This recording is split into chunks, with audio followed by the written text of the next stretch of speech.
So kabalo na dahil si Samu hangyo mi nga dili siya magpabilin.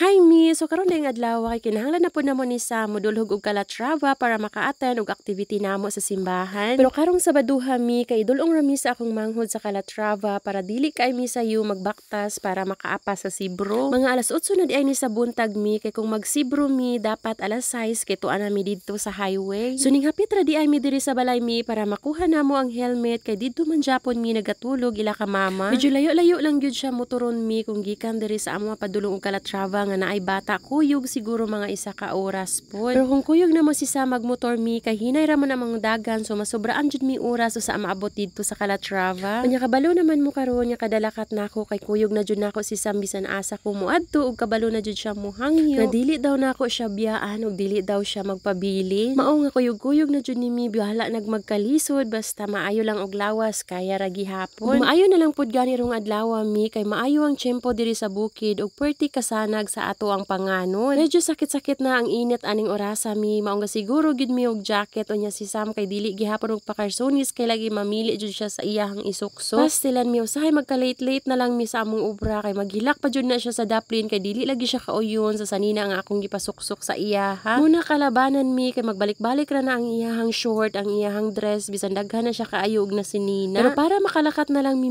nga dili mi malate usahay kay ako na lang na siyang pagustuon og unsay gusto niya nga suksokon. Unya kay nagtimo ra man mi gikan sa balay mi sininghunong di ay mi diri sa Tigbon og naay gamay diri nga kan-anan nga pwede pod makakamp og diri di ay mi nangaon og pamahaw. First time dai nako makasulo diri mi bisan permi ko diri mag-agi-agi pero karon pa pod ko kahunong diri nya lami man di ay diri ang ilahang view kay tawhay. Ug samtang gahulat di ay mi sa amo ang order mi kay naglibot-libot di ay mi diri sa ilang palibot kay naa man sila mga gamay diri nga murag spot-spot nga pwede kalaagan. Nami kay diri mi din medyo tago pod ang lugar pwede mo kalaglaag diri sa inyong uyab nga walay makakita ninyo. Nami inta ilang plastada diri mi galing kay siguro wala kaayoy nagapaanganhi diri so medyo naguba na di ay ni ang palibot diri adapit. Unya ga video-video pat ako diring dapita mi galing kay naaman tay bata nga dili gustong magkiay-kiay ta sa kamera agay nasuko nakasab-an noon ang person. Plano pa naman ta nako atong magsunod-sunod sa trend mi pero diri na lang kay conservative man ang ato ang bata. So ning ari na lang sad mi diri sa babaw mi kay naabot naman ang among order na mahaw na lang mi kay para makadiretso na mi sa among biyahe kay medyo duol-duol na lang pud mi og Calatrava. Kay akong manghud mi magdulong raman sa amuha unya dili man kami karon mouli unya siya lang ang mouli usay inog humaniyag dulong. Sa Calatrava na pud mi matulog karon mi kay simba naman ugma para dili mi magsigbalik-balik sa among agi kay kapoy kaayo sa biyahe. Ug maayo na lang pud kay akong manghud dili busy rong adlaw maong nakahangyo ta nga magpadulong jud mi diri sa Calatrava. Ug fast forward mi kay naabot na di ay mi diri sa Calatrava unya kay wala man tay kwarta so ning hapit sa ako di ay diri sa 7-Eleven before mi gilulong sa akong manghod diri sa Longhorn. Diri na pud kami karon matulog sa Longhorn mi unya timing pa jud nga pag-abot namo kay occupied na tanan nga room. Unya ani di ay nga timing nga naabot na mi diri sa Longhorn kay si Sam di ay kay dili siya gusto nga magauli iyang tito gusto pud siya nga muuli na lang pud mukuyog na lang mi. Siguro nahawangan pud siya mi nga iyang tito na lang magauli ug kami diri magapabilin. Unya kay nahutan mami og regular room mi unya ang ilahang available kay mao na lang ni ang kubo. Okay raman ang ilahang kubo pod ang problema lang kay walay CR lain ra gyud kung na regular room kay naanay CR. Unya pagkahapon di ay ani mi kay nag-adto mi og FHS activity namo tapos gaministering mi sa among mga kuyog sa simbahan diri sa Kalimpasawan.